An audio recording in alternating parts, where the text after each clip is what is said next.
Chair lays out Senate Bill 2320 and recognizes Senator King to explain the bill.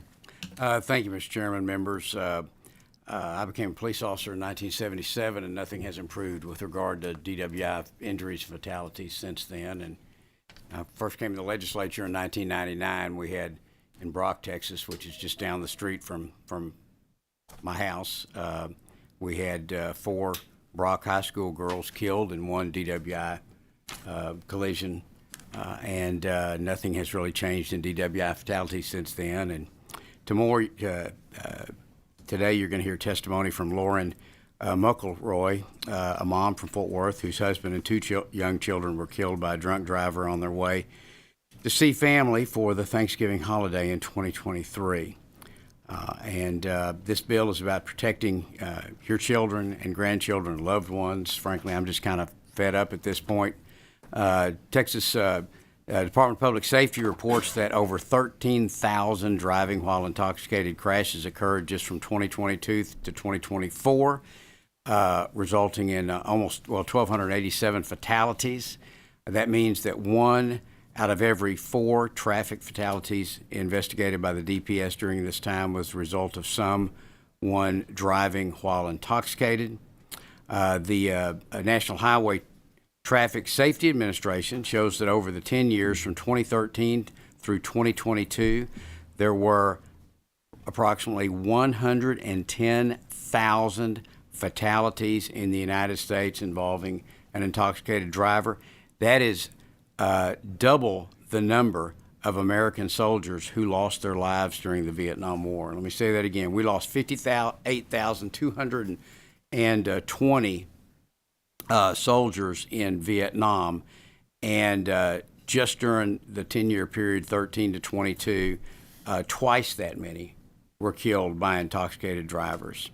The consequences of driving while intoxicated endanger the lives of every person on the road, and too many Texans continue to become victims of this danger.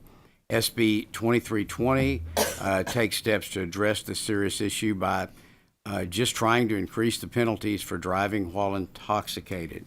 The way the bill would work out, if passed, is first-time driving while intoxicated offense, currently a Class B misdemeanor, would be bumped up to a Class A. Driving while intoxicated with an open container, which is currently a Class B, would be bumped up to a Class A. Driving while intoxicated with sobriety of analysis of 0.15 or more, which is currently a Class A, would be bumped up to a state jail felony. And driving while intoxicated with any prior DWIs, including in a boat or an aircraft or while operating an amusement park operation, would be bumped up to a state jail felony. It's really simple, but it's just trying, if nothing else, then let's make the penalties higher and see if we can't get people's attention.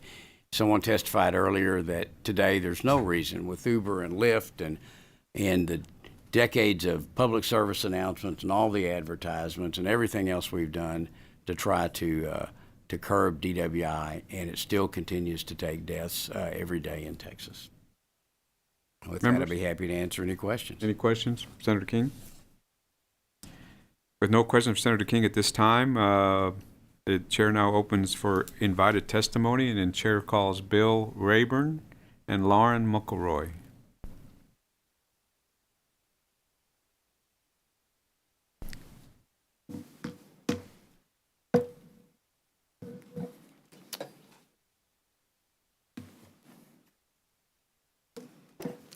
Welcome. We start to my right. Okay. Ms. Muckleroy.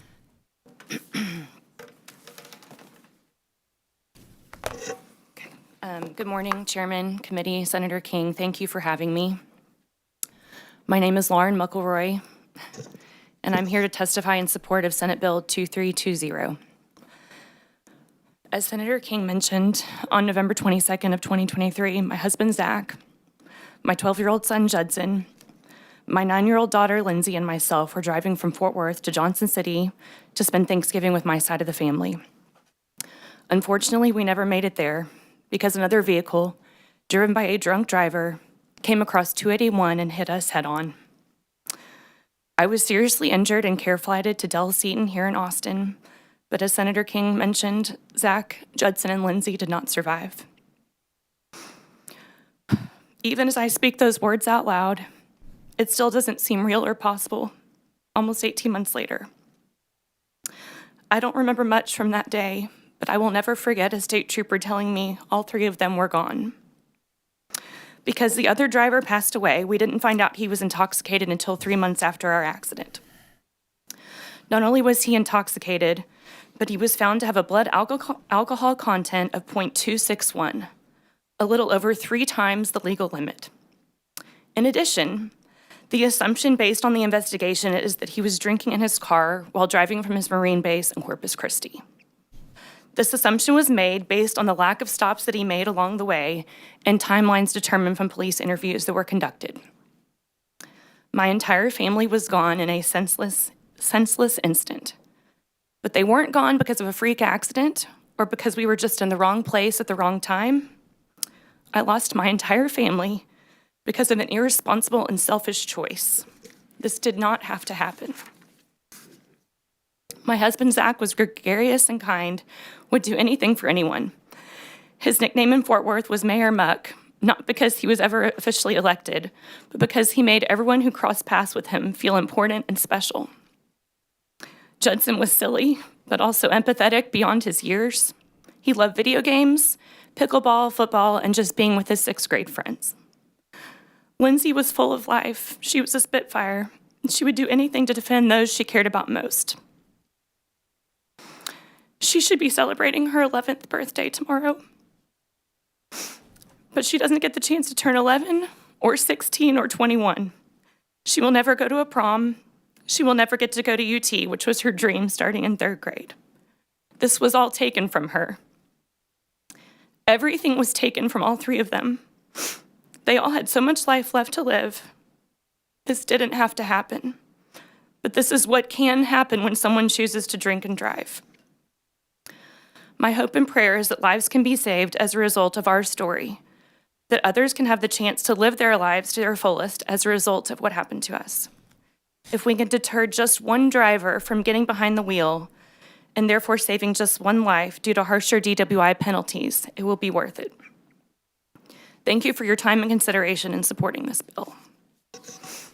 Thank you for being here. I'm very, very sorry for your loss on behalf of us all, and took great strength Thank you. to tell your story, but hope you will make a difference. Thank you. Please proceed. Mr. Chair, good morning. Senator King. Before we go to the sheriff, could I? Please. Thank you. First, thanks for coming down for this. I know how hard it is, and it stirs up things that really never go away. Right. And you know, the story of what happened was really widely broadcast in the media, and I think everybody's heart fell, because that's everybody's greatest fear, is that you wake up from an accident and your family's gone. And there's not anybody in this room who hasn't thought about that occurring. And I just want you to know we love you, and we will fight for you and fight for this cause. And I just so appreciate you coming down and testifying. I know it's a hard story to tell, but thank you. Thank you for letting me be here. Thank you for everything. Thank you, Mr. Chairman. Thank you, Senator. Sheriff. Good morning, Mr. Chair and Senators. Thank you all for having me here. Madam, your courage is incredible. Thank you. Is DWI has, as I think Senator Phil laid out very well, that we have issues with DWI in Texas. In the last 2 years, law enforcement has arrested 170,000 people for DWI in Texas. It's about 235 people a day with loose missiles out there on our highways and byways.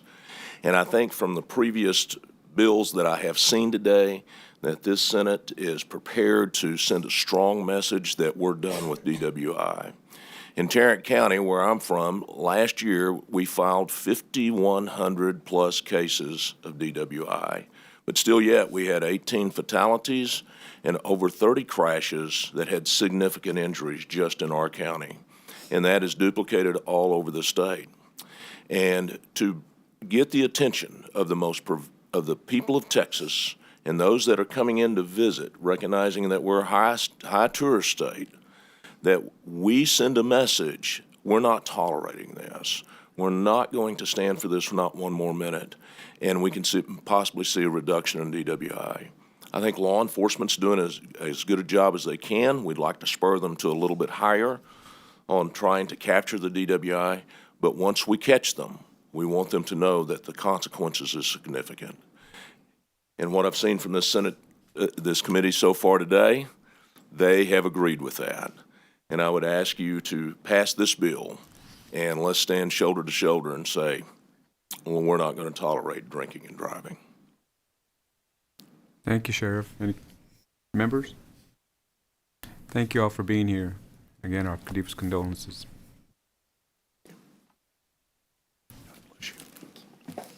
So with that, there is no more invited testimony, so invited testimony is now closed. The chair lays out Senate Bill 230 and recognizes Chairman Gary to explain the bill. 2320. Sorry, 230. Okay. 2320, I believe. sir. 2320. Oh, I see. Okay, a little typo. Thank you, Mr. Chairman.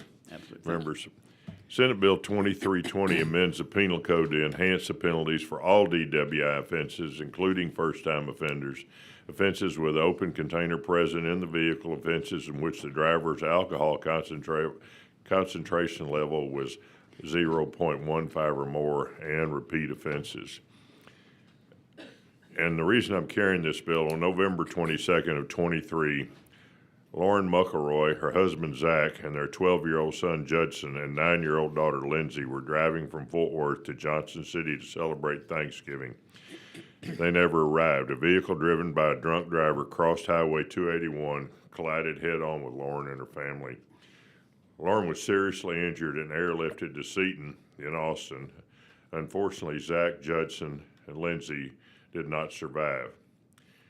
3 months later, Lauren learned the driver of the other vehicle had a blood alcohol content of 0.261, more than 3 times the legal limit.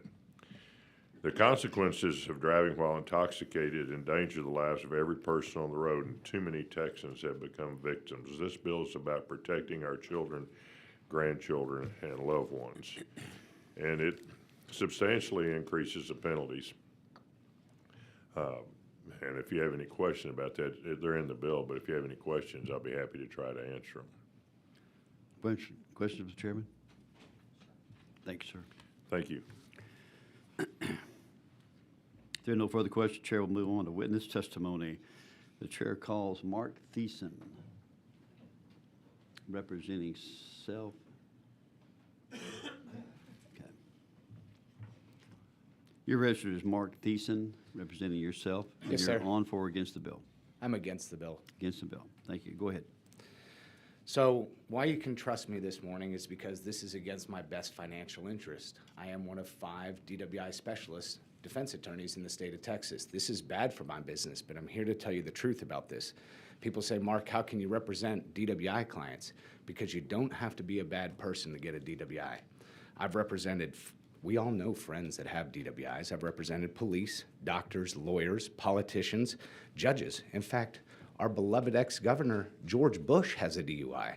And he talks about it, how intoxicated he was. He was probably over a .15 when he drank too much with John Newcomb. That would make him a felony back in the day. This bill doesn't take into account how hospital blood is always falsely elevated. It doesn't take into account the rising problem of people driving on drugs and medication. .15 won't deal with that. I'm only here to talk about the .15. And Texas has been an at the time of driving state. When you get these numbers, it isn't at the time of driving. So we're going to change all kinds of law. I completely agree that felonies should be for intox manslaughter, intox assaults. When you have multiple DWIs, we're not here about that. But to make it a felony over a .15 is going to ruin a lot of lives. We know people like that. We have our friends. We have politicians that had it.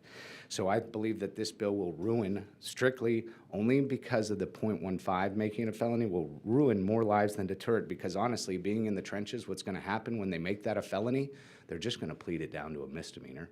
They're just going to, it's not going to do anything. It's not going to deter DWIs. Keep felonies for everything else, but please do not make .15 on a DWI first a felony. Thank you very much. Is there any questions for this witness? Yes, sir. Representative Little.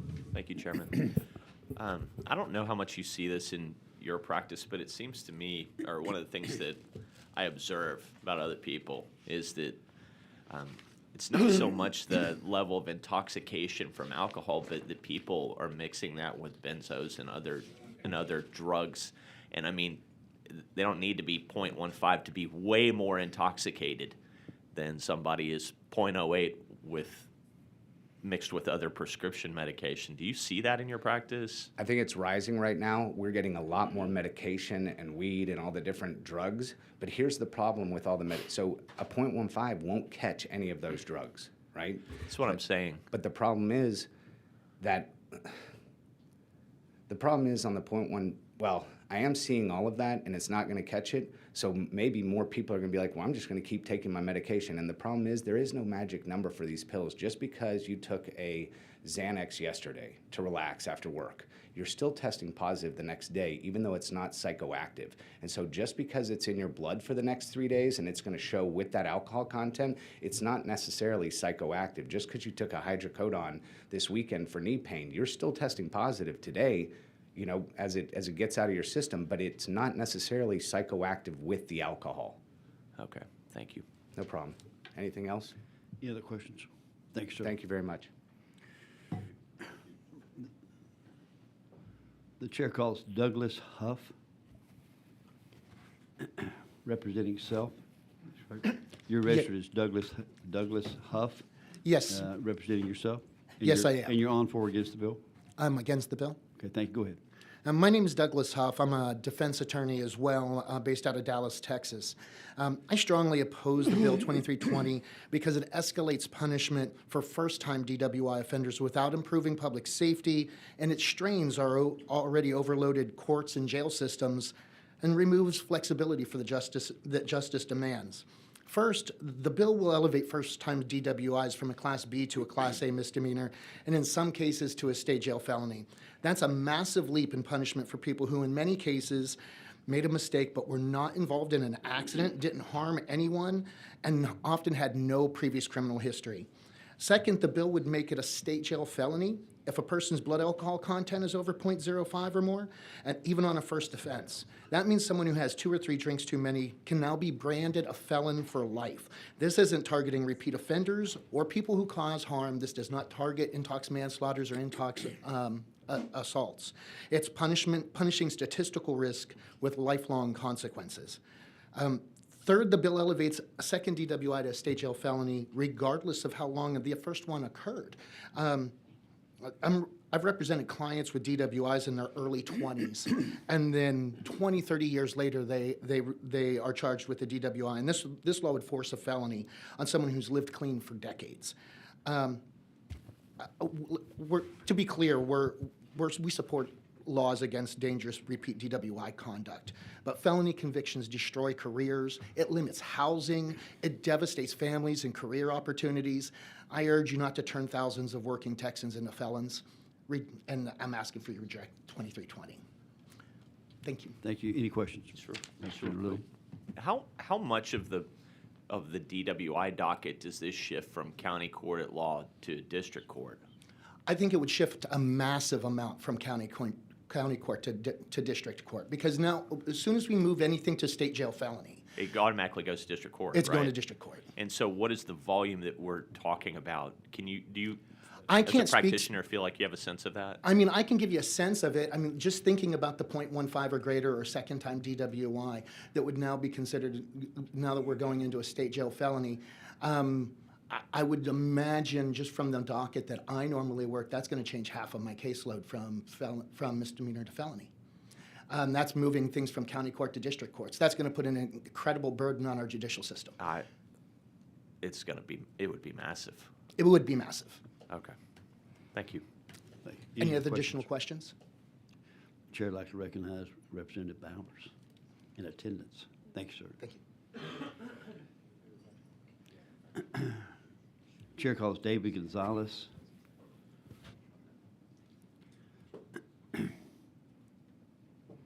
Mr. Gonzalez, you show registered as David Gonzalez, Texas Criminal Defense Lawyers Association, and self? Yes, sir. That's correct. And are you testifying on for or against the bill? I'm testifying against the bill. Okay, thank you. Go ahead. The Texas Criminal Defense Lawyers Association typically doesn't weigh in on enhancement provisions. That's your job. But here's why we're chiming in on this one, for two reasons. First, is this is the first time that the proof changes the offense. So if I have a lot of proof over a .08, then at that point it makes it a more serious offense, unlike theft or burglary or robbery. So in other words, if I confess or if I cooperate, at that point I now have a greater penalty than if I refuse to give a breath or a blood test, and you can't be able to get that against me. And so what that changes are the incentives for people to cooperate with the police. And so, for example, in Travis County, a lot of our programs for diversion have been, if you're not rude to the officer, if you consent to breath or blood, you agree to have interlock in your car, you can have one path.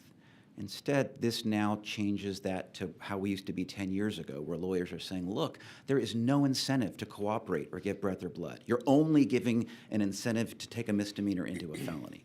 So that changes the first thing.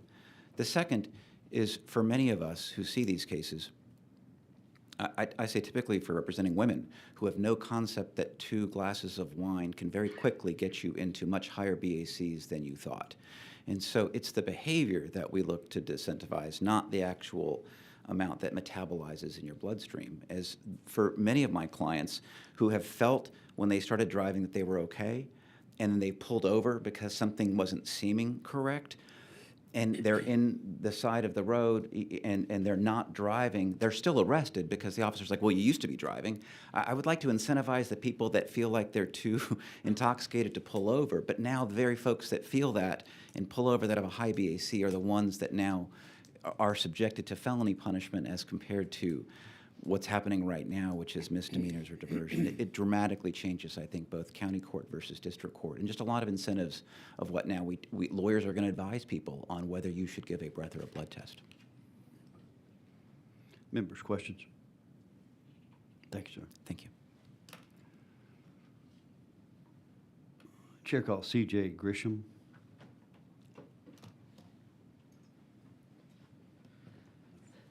You registered as C.J. Grisham, and you're here representing yourself? That's correct. Yes, Thank Mr. you. And you're on for or against the bill? I'm against the bill, Sheriff. Against the bill, thank you. Oh, it should be against. I am against. Do we have your permission to change it? Yes, you do. Thank you. Go ahead. Thank you. So I'm mostly a civil rights attorney, but I'm also a criminal defense attorney, generally as it relates to civil rights issues. I don't do DUIs and DWIs, and the reason I don't is because I don't want people out there threatening my life, threatening my kid's life, out there drinking and driving. But I make exceptions, first-time offenses. If it's a first-time offense and you come to me and say, CJ, help me, I screwed up, I made a mistake. Whether it's .02 or .19, it doesn't matter to me. If you make a mistake, this happens to people. And there's various reasons for that, a death in the family, the loss of a job, you know, and that doesn't excuse it. But when I have a client that comes to me and says, I screwed up, I want to take responsibility for my actions, I just need an attorney to help me so it doesn't ruin my life, this will ruin people's lives. And that one mistake is now a lifetime mistake. Now, I agree with one of the previous attorneys that spoke about intoxicated manslaughter and, you know, when someone's hurt or killed because of this drinking and driving, I'm for the death penalty in those cases. But when it's just the fact that you have a blood alcohol content in your system, and especially if it's a first offense, I think this affects their right to keep and bear arms. It affects their right to get loans. It affects their right to get jobs, or their ability to get jobs. It affects their ability to go to school. And for that reason, I oppose the bill. Although I understand we've got to do something about drinking and driving, but I don't think making it a felony is the way to do it. So I respectfully, on my own behalf, oppose the bill. Thank you. Members, questions? Thanks, sir. Thank you. Chair calls Timothy Mabry. Timothy Mabry, registered as self for the bill. We'll show him not in attendance and not testifying. That's it. Is anyone else who wishes to testify on, for, or against Senate Bill 2320? If not, the chair recognizes Representative Guerin to close on the bill. Thank you, Mr. Chairman. Members, I'm really happy to hear from these defense lawyers today. I wish they'd come by earlier and we could have talked about this. I don't disagree with them. We possibly can make some changes in this bill for first-time offenders that don't hurt or kill somebody. If you have any questions, I'll be happy to answer them, and if not, I'll close. Sure. Representative Moody has a question. Chairman Garrett, it's not a question, but I'm wondering if we could get data from Office of Court Administration. I see the fiscal note in there. They're extrapolating out over there, but they should be able to tell us in the previous few calendar years which ones were filed as I just don't know if they can disaggregate the data between because these would be A's today, but also A's are second offenses. So I don't know if they can disaggregate A second offense versus A high BAC. But if they can, or if they're listening with, maybe they're just watching us all the time, I would love to have that information just to know, just to have the case number. So if that's something that we can work on getting, that would be helpful. Mr. Moody, I'll be happy to try to do that, and I hope they're not watching us all the time. They need something better to do. You'd be amazed sometimes. They're like, I heard you ask this question. I'm like, well, what else? All right. Anyway, thank you, Mr. Chairman. Representative Bowers. Thank you, Mr. Chairman, and thank you, Chairman Guerin. I think we've been having this discussion for a minute now about drunk drivers. So I'm really grateful that you brought this legislation and have picked this up. I'm wondering about the projected impact on incarceration, though. Do you have any information or data on if it? Ma'am, I don't, but I'll try to get that for you. Okay, just thinking about TDCJ bed increase and if there will be projected overcrowding. Well, I'll be happy to try to get that. I mean, this was brought to me as a really good Fort Worth family that was affected by this, and it's personal to me, and I'll admit that. But I'm happy to work with with some defense attorneys, and I've got some good friends that are DWI defense attorneys in Fort Worth, and I'm happy to work with that. I just wish that they'd come to us before today. Thank you. Thank you so much. Thank you, Chairman. Thank you. I close. If there's no objection, hearing none, Thank you. Senate Bill 2320 is left pending. Chair lays out House Bill 4429. Recognize Mr. McQueen. Good morning, Mr. Speaker, members. I'm grateful for the opportunity to be in front of this committee for a second time this week. House Bill 4429 renames a portion of Highway 281 to the McElroy Memorial Highway. Zach, Lauren, and our children, Judson and Lindsay McElroy, were traveling on Highway 281 during Thanksgiving of 2023 when a drunk driver veered across the lane and hitting them head on. The horrific accident killed Zach, Lindsay, and Judson. Lauren was severely injured and had to be airlifted to an Austin area hospital. Texas deserves to know about this exceptional family. In the community, Zach was a staple. He and his business partner owned McElroy and Falls, a large commercial construction company. He was a very active TCU alumni member, and he gave back to the community with his time, talent, and treasure. He was often referred to as Mayor Muck. Mayor Muck was the type of person that made everybody around him want to be a better person. Judson was 12 years old. Lindsay was only 9. The children were loved by all those around him, and they were the ones that everybody gravitated towards. They were two of the sweetest and most respectful children I've ever known. I'd be remiss not to acknowledge the strength shown by Lauren, Zach's widow. She's fought the long road through a physical recovery from the accident, but even more impressive is the mental strength that she's shown through the time since the accident. When Lauren awoke from her medically induced coma, she knew she had lost her family, and some of the first words that came out of her mouth were, "I don't know why I'm here, but I know God has a plan for me." The tragic accident left a hole in our community. The McElroy family were constituents of mine and also longtime personal friends. The Memorial Highway would mean a ton to Fort Worth, to the McElroy family, to my family, and to Lauren, who you will hear from shortly.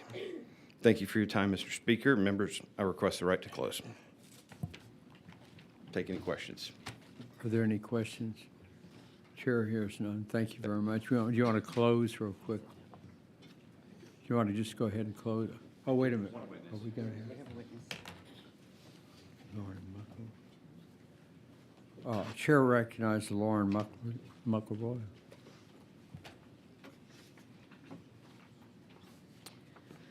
We're glad to have you here this morning. If you'll state your name and who you represent, and whether you're for or against. Okay. Good morning. Thank you for having me. My Just name take is your- Lauren. Yeah, just take your time. Okay, thank you. My name is Lauren McElroy, and I'm here to testify in support of Bill 4429 to name a portion of Highway 281 as the McElroy Memorial Highway. As Representative McQueenie just said, on November 22nd of 2023, I was driving with my husband, Zach, my 12-year-old son, Judson, and my 9-year-old daughter, Lindsay, from Fort Worth to my parents' house in Johnson City to spend Thanksgiving with my side of the family. Thank you. Unfortunately, we never made it there because another vehicle driven by a drunk driver came across Highway 281 and hit us head-on. I was seriously injured and care flighted to Del Seaton here in Austin, but Zach, Judson, and Lindsay did not survive. I don't remember much from that day, but I will never forget a police officer telling me all 3 of them were gone. Even though their time was cut way too short, I'm so grateful for the time we had together and for all the memories we made as a family. And I will always share how special the 3 of them were in their own unique ways. As Representative McQueenie said, my husband Zach had a nickname of Mayor Muck in Fort Worth, not because he was ever officially elected, but because he seemed to know everyone anywhere we went. And not only did he seem to know everyone, but he was a friend to everyone, and had a way of making anyone he crossed paths with feel important and special. He loved his work, TCU football, the Fort Worth community, and his friends and family.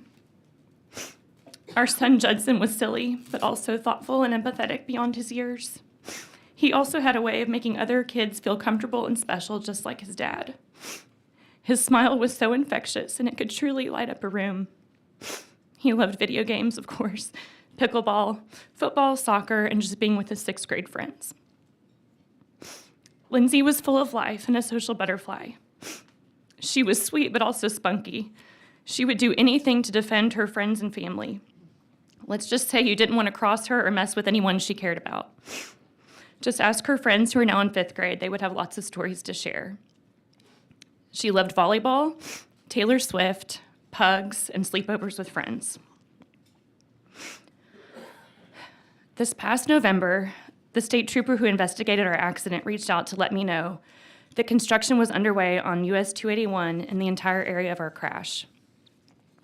He knew for a fact that our accident set that in motion and that lives will be saved as a result. He also said he wished construction could have happened sooner. Even though the driver who hit us was extremely intoxicated, I can't help but think if that stretch had been a little safer, maybe this still wouldn't have happened. I hope that TxDOT will continue to evaluate and try to make Texas highways safer so that accidents like ours could be prevented. Over the last 17 months, I have found so much comfort and hope in the ways that all 3 of them are being remembered, the outpouring of love we have felt from so many, and the goodness of people. Renaming this stretch of the highway is yet another way that they will never be forgotten, and their legacies can continue to live on. I also feel strongly that signs marking this stretch as the McElroy Memorial Highway can serve as a reminder to people that every person in a vehicle on Texas highways is someone's entire world, just like the 3 of them were mine. I hope that this can also serve as a reminder for people to stop and think and drive safely. Thank you, Representative McQueenie, for finding a way to help make this happen. You are a perfect example of the goodness I have seen in people as a result of our accident. And committee, thank you for your time and consideration in supporting this bill. Thank you. Are there any questions? Chair hears none. Thank you very much. We appreciate it. Thank you for having me. Thank you. Chair recognizes Mr. McQueenie to close. Thank you, Mr. Speaker. Members, I'd like to thank the people that are here helping support Lauren today. Alongside her sister and brother-in-law, Melanie and Jim, Lauren and Melanie's family, the Johnson family's here. Zach's brother, David, and sister Allison are in from Fort Worth. Marissa Mullins from Dallas. And as we mentioned earlier, our Congressman, Craig Goldman, is here, which we're extremely grateful for everybody to be here, as well as countless friends and family online. Representative Schaffner is also with us, whose husband is related to the McElroy family. Representative Schaffner is a joint author on this bill alongside with Representative Troxclair, who represents the portion of the highway that's being named. So I'm grateful for their support, and I ask your favorable support. With that, I close. Any questions? Chair hears none. We're now going to proceed to vote the bill out. Representative Craddock moves that House Bill 4429 be reported to the full House with a recommendation to do pass and be printed, placed on the local consent calendar. Clerk, call the roll. Craddock. Aye. Perez. Aye. Canales. Aye. Curry. Gomez. Harris Davila. Hefner. LaHood. Little. Christina Morales. Eddie Morales. Patterson. Paul. Motion carries. Motion passes. And what we're going to do is we'd like for everyone in the room to stand, please, and we'll have a moment of silence.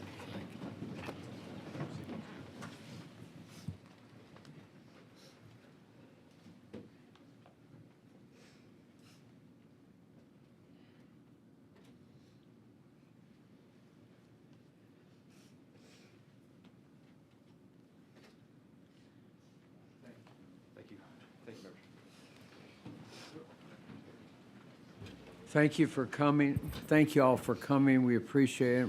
We're elated to have you today. So thank you very much. Let's give them a minute.